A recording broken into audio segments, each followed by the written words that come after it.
Hello everyone, welcome to the chemistry vision classes. हम जो बात कर रहे थे लास्ट वाली क्लास के अंदर, वो बात कर रहे थे किसके बारे में? वो बात कर रहे थे हम पॉलीहेलोजन कंपाउंड के बारे में और उनका इंट्रोडक्शन। और हम उसके टाइप्स ऑफ कंपाउंड में हमने दो टाइप कंपाउंड पढ़ लिए थे, जिसमें पहला मेरे पास में था यहाँ पर क्या था, फर्स्ट था अपने पास में मिथाइलिन क्लोराइड वाला, ठीक है, और दूसरा अपने पास में था यहाँ पर क्लोरोफॉर्म, ठीक है। इन दोनों के बारे में हम बात कर चुके हैं एक तरीके से हम ये बोले तो, ठीक है ना। अब मैं बात करता हूँ सर किसके बारे में। सर नेक्स्ट जो कंपाउंड है वो अपने पास में यहाँ है आयोडोफॉर्म। तो थ्योरेटिकल चीजें हैं तो थोड़ा थोड़ा आप इनके बारे में देखते हुए चलना। आयोडोफॉर्म ये फॉर्मूला होता है, ठीक है।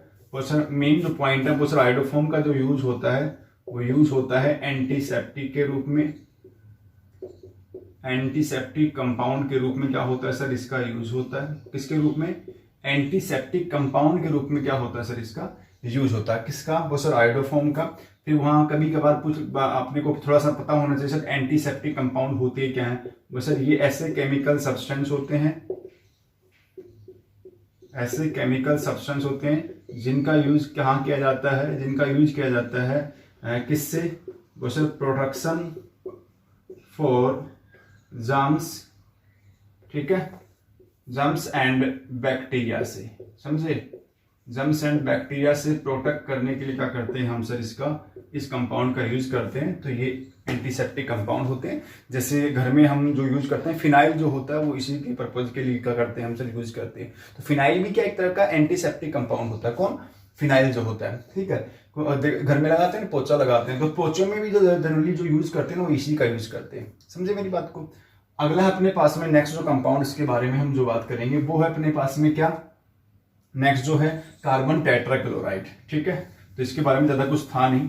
नेक्स्ट जो अपने पास में है यहाँ पर वो है कार्बन टेट्राक्लोराइड, ठीक है, जिसका जनरल फॉर्मूला क्या होता है, CCl4। आईपीसी क्या होती है? आईपीसी होती है टेट्रा क्लोरोमीथेन, ठीक है। साइंटिफिक नेम क्या होता है, ठीक है। तो साइंटिफिक अगर नेम की बात कर लिया, कहने का मतलब तरीके से हम बोल सकते हैं। कॉमन नेम की अगर मैं बात करूं तो क्या होता है सर, इनका पायरीन होता है, ठीक है। ये बात की हमने इसके अंदर। फिर क्या कहता है कि सर इसका अगर हम प्रोसीजर यूज में अभी थोड़ा सा करके बताऊंगा मैं। फिर बोला कि सर इसका जो प्रोडक्शन जो होता है ना लार्ज क्वांटिटी में, इसका जो प्रोडक्शन जब कार्बन टेट्राक्लोराइड का प्रोडक्शन जो होता है वो किस पर्पज के लिए किया जाता है। वैसे इसका जो प्रोडक्शन होता है उसका यूज क्या, आफ्टर प्रोडक्शन इसका जो यूज करते हैं ना, आफ्टर प्रोडक्शन क्या करते हैं, इसका जो यूज करते हैं वो किस में करते हैं, रेफ्रिजरेटर में यूज करते हैं, ठीक है। किस में यूज करते हैं? रेफ्रिजरेटर के अंदर क्या करते हैं सर, इसका यूज करते हैं। और एक यूज करते हैं प्रोपोलेंट ऑफ एरोसोल। मतलब प्रोपोलेंट का मतलब होता है कि अगर मुझे किसी चीज से निकालना हो ना, कोई एक्स्ट्रा मटेरियल अगर मुझे निकालना, प्रोपोलेंट्स ऑफ एयर, गैस। तो गैस में जो एक्स्ट्रा कुछ गैसें, क्योंकि एयर एक टाइप का मिक्सर होता है, उस मिक्सर में अगर कुछ अदर गैसें अगर प्रेजेंस है जो अनयूजेबल है, कहने का मतलब, तो उनको सेपरेट आउट करने के लिए क्या करते हैं हम इसका यूज करते हैं। इसके अलावा सर इसका जो यूज किया जाता है, इसका यूज करते हैं हम क्या बनाने में, सर इसका यूज करते हैं हम कार्बन, कहने का मतलब एक तरीके हम बोले सर इसका जो यूज करते हैं उसका यूज करते हैं प्रिपरेशन ऑफ किसमें, वो सर फ्रियोन के अंदर।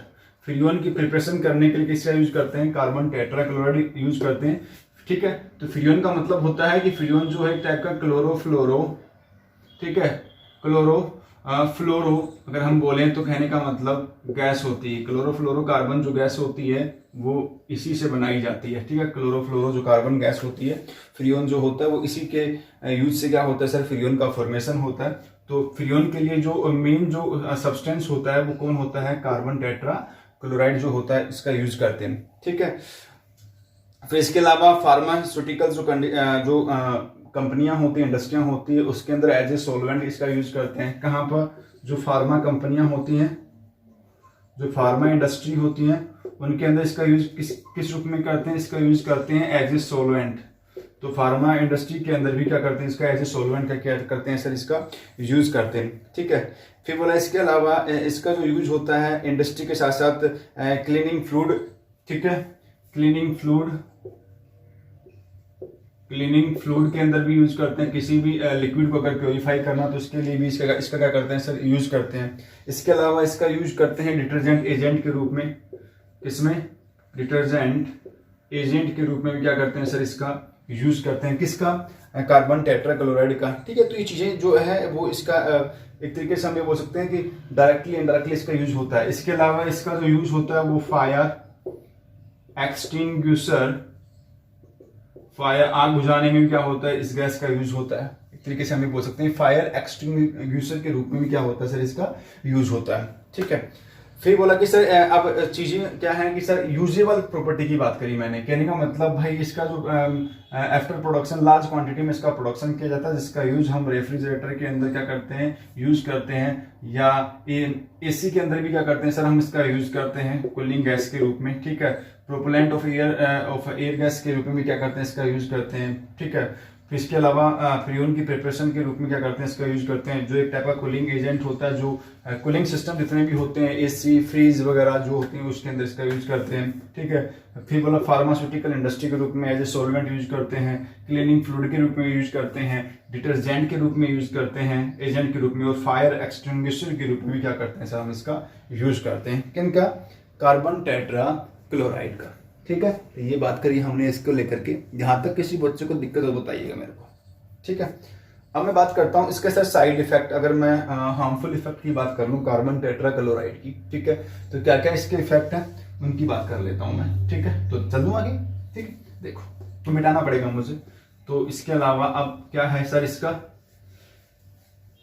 फिजियोलॉजिकल इफेक्ट हम बोल सकते हैं एक तरीके से, फिजियोलॉजिकल,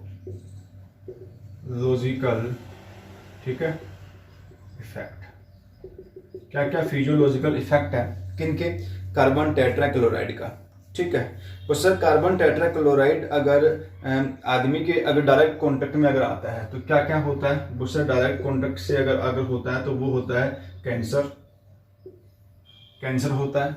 ठीक है, फिर इसके अलावा वो सर कहा क्या क्या हो सकता है, अगर स्मॉल क्वांटिटी, अगर लार्ज, ये कब कैंसर कब, जब अगर लार्ज अमाउंट में, अगर लार्ज क्वांटिटी में क्या हो रहा है, उससे कॉन्टेक्ट में आ रहा है। ठीक है, लार्ज क्वांटिटी में एक तरीके से हम बोल सकते हैं। इसके अलावा इसकी वजह से जो मोस्ट कॉमन जो इफेक्ट हैं, ठीक है, वो क्या क्या अपने पास में बोल इसका यूज करते हैं।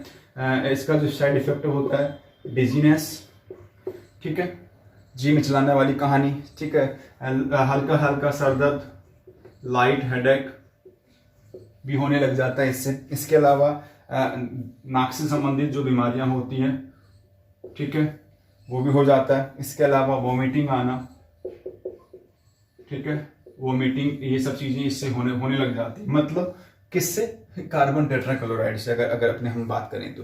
ठीक है, इसके अलावा हमारा जो नर्व सिस्टम है, जो नर्व जो सेल होती है, नर्व सिस्टम की जो सेल होती है, वो अगर कंटिन्यू अगर आप उसके कांटेक्ट में आ रहे हैं, इस गैस के कांटेक्ट में आ रहे हैं, तो आपका नर्व जो सेल है वो भी क्या हो जाती हैं, डैमेज हो सकती हैं। मतलब आप दिमागी संतुलन भी खो सकते हैं, मतलब बावलो होनो है तो ये सोंगी। ठीक है, अब अगर मैं बात करूं इसके अलावा अपने पास में फिर इसके अलावा कोमा में आना, ठीक है, अनकॉन्शियस, मतलब होता है ना कि बेहोशी वाली कंडीशन में आदमी हो जाता है। अनकॉन्शियस कहने का मतलब अनकॉन्शियसनेस जो होती है उसकी अगर हम बात कर सकते हैं। ठीक है, आदमी बेहोश हो सकता है। ठीक है, इसके अलावा अगर रेगुलरली अगर हो रहा है तो आपका जो हार्ट बीट होता है, ठीक है, हार्ट जो बीट होता है वो क्या हो सकता है, अगर आप इसके डायरेक्ट कांटेक्ट में आ रहे हैं तो आपका हार्ट जो बीट है वो क्या हो सकता है, इरेगुलर हो सकता है। अरे भाई मतलब बच के रहो, सब कुछ खत्म कर देगा आपके शरीर का अगर डायरेक्ट कांटेक्ट में अगर आप आ रहे हो तो। ठीक है, फिर बोला कि सर आंखों के कांटेक्ट में आ गया तो आई इरिटेशन होना शुरू हो जाता है। ठीक है, इरिटेट आंखों में जलन होना शुरू हो जाती है, ठीक है, एक तरीके से हम ये बोल सकते हैं, ठीक है ना। फिर इसके अलावा अगर एटमॉस्फेयर में ज़्यादा रिलीज हो रहा है तो ओजोन डिप्लेशन होना शुरू हो जाता है, ओजोन जो लेयर होती है वो डिप्लेट होना शुरू हो जाती है, ठीक है। ओजोन डिप्लेशन में भी यही रोल प्ले करता है, ठीक है, एक तरीके से हम अगर बोल सकते हैं, ठीक है। तो अगर ओजोन डिप्लेशन होगा तो कॉमन सी बात है, आपको कौन सी बीमारी हो सकती है, स्किन कैंसर आपको हो सकता है, एक तरीके से हम बोले तो स्किन कैंसर भी आपको हो सकता है। तो एक तरीके से हम ये बोल सकते हैं कि मतलब ये जो गैस है, ये गैस टोटल हमारे लिए क्या है, हार्मफुल है। इसका यूज जो है वो किसी तरीके से हमारी लाइफ के लिए अच्छा नहीं है, बेटर नहीं है। थोड़े सिर्फ कूलिंग एजेंट के रूप में यूज करने के चक्कर में, कूलिंग एजेंट के रूप में यूज करने के चक्कर में हम क्या क्या चीजें अपने लिए हार्मफुल जो प्रॉपर्टी है वो क्रिएट कर सकते हैं। कैंसर हमको हो सकता है, डिजीनेस हमको हो सकता है, लाइट हेडेक, सरदर्द वाली शिकायतें, नाक से संबंधित, वॉमिटिंग वाली, हमारा दिमागी संतुलन डैमेज हो सकता है, हम कोमा में जा सकते हैं, हम बेहोश होकर गिर सकते हैं, ठीक है। हमारा जो हार्ट बीट है वो इरेगुलर होगा, और इरेगुलर होगा तो कॉमन सी बात है आपको हार्ट अटैक भी आ सकता है। इसके अलावा आंख के कांटेक्ट में आने पर आंखों में इरिटेशन होना शुरू हो जाता है। ओजोन डिप्लेशन अगर एटमॉस्फेयर में अगर रिलीज हो रहा है, हम कांटेक्ट में नहीं है, भले ही एटमॉस्फेयर में अगर रिलीज हो रहा है तो भी क्या हो सकता है, ओजोन डिप्लेशन होगा। और ओजोन डिप्लेशन से क्या होगा, तो हाँ, सन से निकलने वाली जो सन है उससे निकलने वाली जो अल्ट्रा वायलेट जो रेज हैं, जो यूवी जो रेज होती हैं, वो यूवी रेज हमारे स्किन के कांटेक्ट में आएगी, और जैसे स्किन के डायरेक्ट कांटेक्ट में आएगी तो हमें क्या हो जाएगा सर, कैंसर भी हो सकता है, स्किन कैंसर। मतलब बच के रहो, नहीं तो समझ गए ना, आपको खत्म कर देगा ये, ठीक है। तो आई होप ये हम बात किसी कर रहे हैं कार्बन टेट्रा क्लोराइड की हमने बात की, तो आई होप चीजें यहां तक क्लियर हो गई होंगी आपको। अब मैं जो नेक्स्ट अपने पास में है वो है फ्रियोन। किसकी बात कर सकते हैं हम अब नेक्स्ट जो अपने पास में, वो अपने पास में क्या है सर, फ्रियोन जो कंपाउंड है। तो फ्रियोन का यूज कैसे कैसे करते हैं, कहाँ कहाँ यूज होता है, तो और कैसे उसको प्रिपेयर करते हैं वो हम बता सकते हैं, ठीक है ना। तो मतलब फ्रियोन का अगर मुझे डिफाइन देना हो, ठीक है, तो क्या बोलेंगे हम, क्लोरोफ्लोर कंपाउंड ऑफ एल्किन या मीथेन या इथेन, ठीक है। तो फ्रियोन की बात कर लेते हैं हम, ठीक है। देखो अपने पास में क्या है, नेक्स्ट कंपाउंड अपने पास में क्या है, फ्रियोन्स, ठीक है। फ्रियोन, फ्रियोन कंपाउंड के बारे में हम बात कर सकते हैं, ठीक है। क्या है फ्रियोन प्रॉपर्टी वाला, फ्रियोन, ठीक है। फ्रियोन का जो कॉमन नेम है, ये क्लोरोफ्लोरो कंपाउंड होते हैं, क्लोरोफ्लोरो कार्बन कंपाउंड होते हैं, ठीक है। कौन, फ्रियोन जो होता है क्लोरोफ्लोरो कार्बन कंपाउंड होता है, ठीक है। हम ये बोल सकते हैं फ्रियोन का अगर डिफाइन की अगर मैं बात करूं तो डिफाइन क्या होता है, फ्रियोन का डिफाइन है क्लोरोफ्लोरो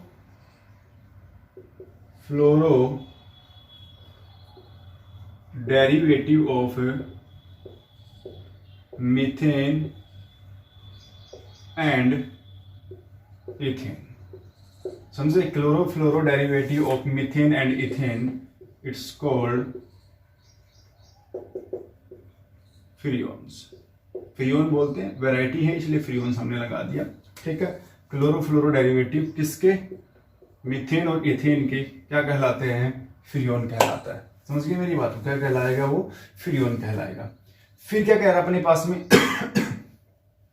फ्रियोन जो जनरली होता है वो 4 टाइप का हो सकता है अगर मीथेन के अकॉर्डिंग। तो एक हो सकता है फ्रियोन जो है वो 11, एक फ्रियोन 12 है, एक फ्रियोन जो है वो 13 हो जाएगा, और एक फ्रियोन हो जाएगा यहाँ पर 14, ठीक है, ठीक है।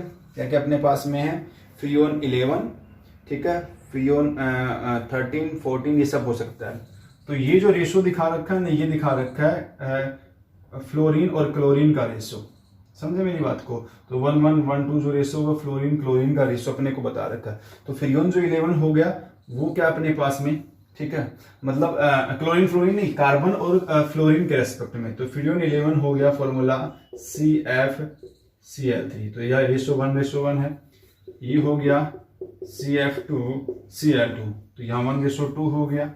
ये हो गया CF का 3 Cl, यहाँ 1:3 हो गया। ये हो गया CF का 4, समझे मेरी बात को, ये फ्रीऑन 14 हो गया, समझ गए। तो ये कहानी है फ्रीऑन के टाइप्स की। फिर बोला सर इसका जो प्रिपरेशन किया जाता है, प्रिपरेशन कहाँ से होता है, बोल प्रिपरेशन इसकी होती है किससे सर, कार्बन टेट्रा क्लोराइड से हम बनाते हैं। तो उसके लिए यहाँ पर एक रिएक्शन यूज करते हैं जिसका नाम होता है स्वार्ट्ज रिएक्शन। तो स्वार्ट्ज रिएक्शन के थ्रू क्या करते हैं सर, इसको प्रिपेयर करते हैं, किसको, फ्रीऑन्स को, समझे मेरी बात को। कैसे प्रिपेयर करेंगे तो सर देखना है, ये है कार्बन टेट्रा क्लोराइड, ठीक है, कार्बन टेट्रा क्लोराइड है, 3 मॉलिक्यूल मैंने ले लिए, और ये मैंने एक एजेंट ले लिया SbF3, ठीक है, एंटीमनी टेट्रा फ्लोराइड हम बोल सकते हैं, ठीक है, अपने पास में। अब अपने पास में यहाँ कितने क्लोरीन है, यहाँ 12 है, यहाँ कितने फ्लोरीन है, 6। तो फ्लोरीन रिप्लेस करेगा किसको, क्लोरीन को, तो 6 क्लोरीन यहाँ आ जाएंगे, फ्लोरीन यहाँ आ जाएगा। जैसे यहाँ पर 6 क्लोरीन 6 फ्लोरीन आएगा तो क्या बनेगा, ये बनेगा 3CF2 Cl2 प्लस में 2SbCl3, और ये क्या बन गया, ये बन गया फ्रीऑन 12। तो इस प्रिपरेशन के थ्रू क्या करते हैं, हम इसको प्रिपेयर करते हैं, किसको, फ्रीऑन्स को, ठीक है। तो ये बात करी हमने फ्रीऑन के लेकर के, ठीक है। और फ्रीऑन जो होता है नेचर में किससे, रेफ्रिजरेटर से, इनसे जो होता है, कूलिंग सिस्टम जितने भी हैं उनसे क्या होता है sir, per year 2 billion pound, ठीक है, 2 बिलियन पाउंड एनुअली क्या निकलती है, फ्रीऑन गैस रिलीज होती है, जो नेचर के लिए वेरी वेरी हार्मफुल, जो नेचर के लिए बहुत ही हार्मफुल है। कौन, फ्रीऑन की ये जो प्रॉपर्टी होती है, ठीक है ना, ध्यान रखना इस चीजों का।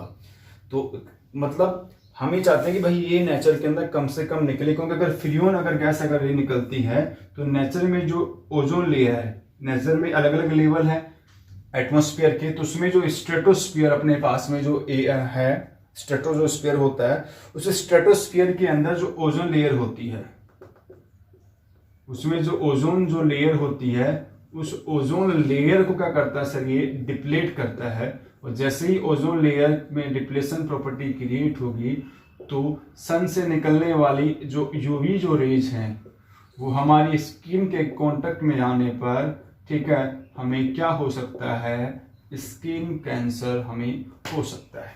मतलब भाई हमें चाहते हैं कि फ्रीऑन जो है कम से कम रिलीज हो, कहाँ पर, नेचर में। अदरवाइज नेचर ओजोन लेयर जो है, ओजोन जो है नेचर में जो ओजोन मिलता है, ओजोन जो गैस मिलती है वो इनबैलेंस हो जाएगी, और वो अगर इनबैलेंस होती है तो ओजोन लेयर भी क्या होगी, इनबैलेंस होगी। अगर ये अगर इनबैलेंस है हो गई तो क्या आएगी, आपसे सन से निकलने वाली जो यूवी लाइट होती है वो डायरेक्ट आपकी स्किन के कांटेक्ट में आती है, और फिर आपको कोई नहीं बचा सकता स्किन कैंसर से। समझ गए मेरी बात को। तो ये बात करी हमने फ्रीऑन की। और भी जो इसके यूज है वो आपको थोड़ा पढ़ना चाहिए। मतलब इसका जो मेजर जो डिफेक्ट है वो क्या है, ओजोन डिप्लेशन में इसका यूज होता है, ठीक है।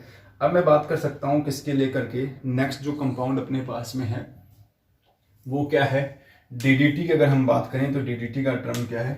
तो डीडीटी को लेकर के यहाँ तक चीजों को देखो, यहाँ तक किसी बच्चे को अगर दिक्कत हो तो मुझे बताएगा जरूर, ठीक है।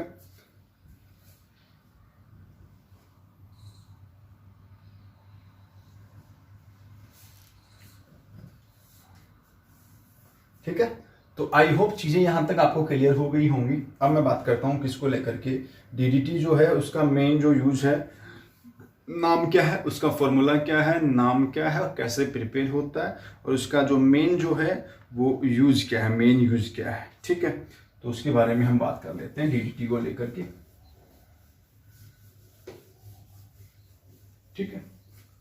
डीडीटी, डीडीटी, ठीक है। डीडीटी का फुल फॉर्म, ठीक है, फुल फॉर्म क्या है, फुल फॉर्म क्या है इसकी डीडीटी की, इसकी फुल फॉर्म है para dash dichloro diphenyl para para dash dichloro diphenyl टेट्राक्लोरो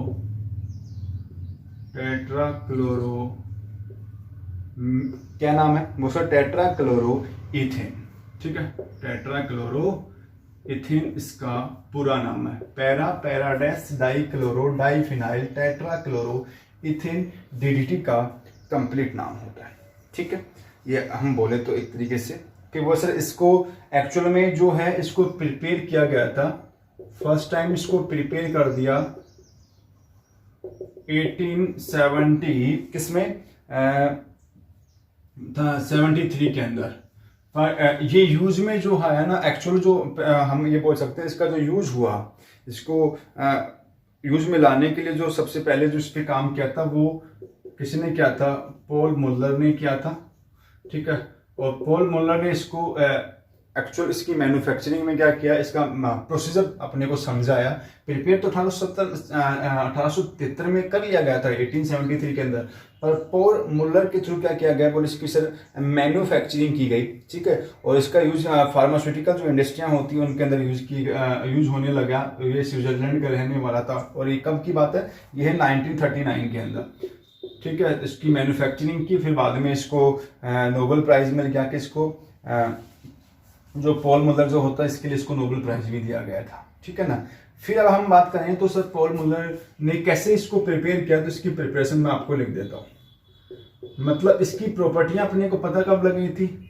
first time prepare हुआ, कैसे हुआ ये को समझाने वाला था नहीं, किसी ने गलती से बना दिया 1817। पर एक्चुअल लाइफ जो होता है डेली रूटीन के अंदर इसको मैन्युफैक्चर करने वाला आदमी का नाम क्या था? पॉल मुल्लर था। कब? वो 1939 के अंदर। और इसी ने जब मैन्युफैक्चरिंग की तो डीडीटी की मैन्युफैक्चरिंग के बाद में इसको नोबेल प्राइज भी दिया गया। अब इसकी प्रिपरेशन करने के लिए कैसे प्रिपेयर करते हैं वो मैं आपको बताता हूँ। डीडीटी की प्रिपरेशन के लिए वो सर आपको लेना है क्लोरोबेंजीन। ये क्लोरोबेंजीन है। ठीक है, 2 मॉलिक्यूल क्लोरोबेंजीन ले लिया आपने। क्लोरोबेंजीन प्लस में ये ले लिया आपने क्लोरल। ठीक है, एसिटाल्डिहाइड का CH3 का H हटाकर 3 क्लोरीन जोड़ दिया, इसका नाम होता है क्लोरो।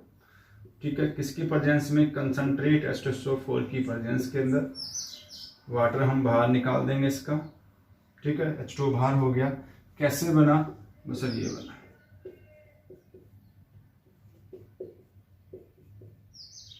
ठीक है, ये जोड़ दिया हमने किससे? कार्बन। ठीक है, CH से, और ये आया CCl3। तो देखो पैरा, ये पैरा पोजीशन इसको पैराडैश बोल देंगे, पैरा पोजीशन इसको para dash. Para para dash dichloro diphenyl trichloro. ठीक है, किसकी बात करें हम? ट्राइक्लोरो। ये टेट्रा नहीं, क्या है? ट्राइक्लोरो। ठीक है, 2 कार्बन का है तो कार्बन एक ये और एक ये। ठीक है, ट्राइक्लोरो इथेन हम बोल सकते हैं। ठीक है, तो पैरा पैराडैश। ठीक है, तो वैसे आईपीसी से करेंगे तो इसके इस पे सब्सटेंस 3 है, इस पे 2 है, तो ये प्रायोरिटी वैसे ये आनी है। तो ट्राइक्लोरो इथेन हम बोलेंगे। तो मतलब इसका डीडीटी का पूरा नाम है para para dash dichloro diphenyl trichloro ethane. Trichloro ethane हम बोलते हैं। तो ये इसकी मैन्युफैक्चरिंग होगी, इसकी प्रिपरेशन होगी। हर बच्चे को ये फॉर्मूला आपको पता होना चाहिए। समझे मेरी बात को? ठीक है, ये पता होना चाहिए, पैराडैश फॉर्मूला पता होना चाहिए आपको। ठीक है, ये हो गया डीडीटी का फॉर्मूला। ठीक है, ये आपको पता होना चाहिए। इसका जो बड़े पैमाने पर जो यूज किया जाता है ना, वो इसका यूज किया गया था किसके रूप में? इंसेक्टिसाइड के।